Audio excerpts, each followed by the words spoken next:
Et what's up les potes, et cette nouvelle vidéo, j'espère que tout le monde va bien. Aujourd'hui on se retrouve pour une gameplay sur Clash of Clans, Guerre des clans. Donc je tiens à préciser que c'est un gameplay d'un ami à moi qui n'est pas dans mon clan. Donc voilà, juge à toi. Donc aujourd'hui c'est une vidéo pour parler des top 10 des idées de mise à jour sur Clash of Clans. Donc des idées de mise à jour, ou même, il n'y a pas que des mises à jour, il y a des choses aussi que j'aimerais que ça arrive, peut-être que ça n'arrivera pas. Voilà, donc on commence tout de suite. Donc on commence avec la première chose, donc les cabanes d'ouvriers améliorables. Oh, le feu serait énorme. Sauf que plusieurs ouvriers se mettent sur le même bâtiment pour que ça soit plus rapide à construire. Ou alors qu'il soit qu'on l'améliore à un certain niveau pour que les habitations mettent moins de temps à se construire. Voilà. Tout de suite on passe à la deuxième chose que j'aimerais voir sur Clash of Clans venir, c'est les nouvelles troupes. J'aimerais qu'il y ait de nouvelles troupes comme les nains, où ils pourraient passer je sais pas, plus rapidement, ils pourraient passer comme ils sont tout petits sous les canons et éviter ainsi les canons. Il y a que les archers qui pourraient les tuer par exemple. Ça ce serait cool. Les trolls qui eux feraient par exemple qui casseraient en priorité l'HDV, qui courraient vers l'HDV, ou même qui cassent d'abord tout ce qui est rempart, et beaucoup plus rapidement que les sapeurs, ou même qui rentrent et qui détruisent tous, un peu comme les barbares, un peu comme un roi des barbares 2.0. Donc après les araignées qui monteraient par-dessus les remparts et qui rentreraient dans la ville à l'image des chevaucheurs de cochons. J'aimerais que le nez soit l'élixir violet, troll élixir noir, araignée élixir noir, voilà. Donc après au système j'aimerais qu'il y ait un système de guerre contre plusieurs clans. C'est-à-dire on rentre en guerre, et pas contre un seul clan, contre plusieurs clans à 75, 100 personnes, ça aussi serait bien. Et qu'on rentre vraiment en guerre, et là on attaque qui on veut.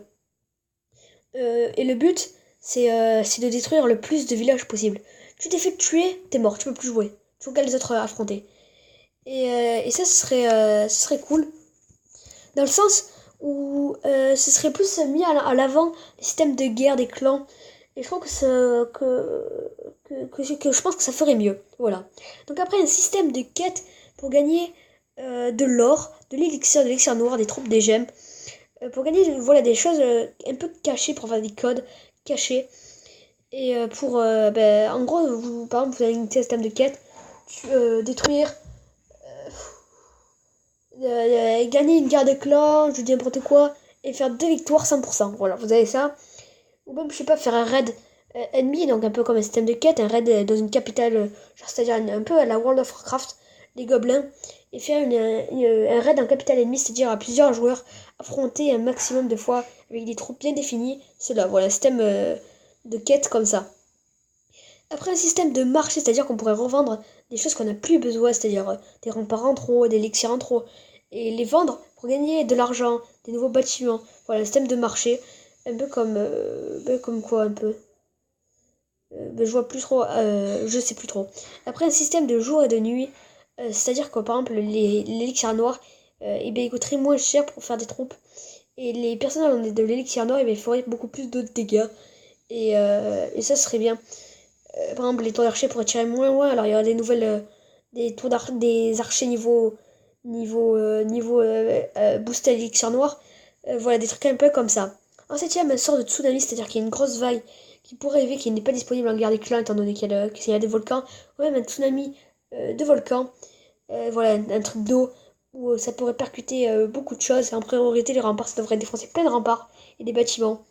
Et faire au moins 15% de, de défaite. Voilà. Après, un match à mort où on pourrait parier une somme. Et en pariant cette somme, vous gagnerez 2 fois plus. C'est-à-dire qu'en gros, c'est un peu une sorte de pari. Vous tuez quelqu'un, vous parierez 100 000 euros or. Et si vous gagnez, vous gagnez 200 000 euros. Voilà, vous gagnez le double. C'est qui tout double? L'autre, il peut gagner. Est-ce que vous n'avez pas gagné? Vous perdez 200 000 euros. Voilà, c'était pour dire. Après, en neuvième, bon là, je pense qu'on va arriver un peu dans quelque chose un peu plus loin.